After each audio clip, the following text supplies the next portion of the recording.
இன்றும் அந்த நட்பு தொடரும். கேப்டன் அவர்களை பற்றி சொல்றதா இருந்தா, சினிமா துறையில கருப்பு எம்ஜிஆர்னு சொல்லப்படுறவர்.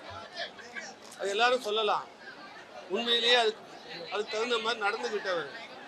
நடிகர் சங்கமா இருக்கட்டும், மற்றவர்களை அனுசரித்து போறதுலே ஆகட்டும், அரசியலில் ஒரு தூய்மையான மனிதர்.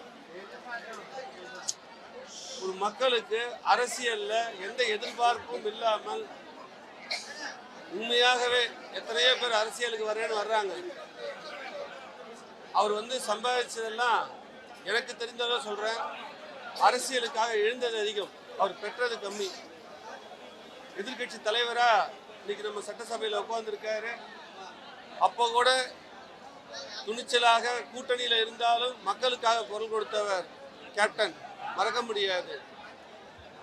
அவரோட நாங்கள் 2014 கூட்டணியில அவர் கூடவே ஒர்க் பண்ற வாய்ப்பு கிடைச்சது, பழகிற வாய்ப்பு எனக்கு கிடைச்சது. என் வாழ்நாளில் மறக்க முடியாத ஒரு இது. நல்ல நண்பரை போல நடந்துக்குவார். அதாவது ஃப்ரெண்ட்ஷிப்னுவாங்க இல்லையா, ஜாலியாக இருக்கிறதுல ஜாலியாக பேசுவார், சீரியஸ்னா சீரியஸாக பேசுவார். அவர் இன்னைக்கு தமிழ்நாட்டுக்கு என்றும் மறக்க முடியாத ஒரு சொத்துன்னே சொல்லலாம். அரசியலுக்கு ஒரு நல்ல வழிகாட்டி, நேர்மையான தலைவர். அவருடைய குரு பூஜையில் இந்திய ஜனநாயக கட்சி சார்பாக நான் கலந்து கொள்வது எனக்கு அவருக்கு செலுத்துகிற வீர வணக்கமாக நினைக்கிறேன். நன்றி, வணக்கம்.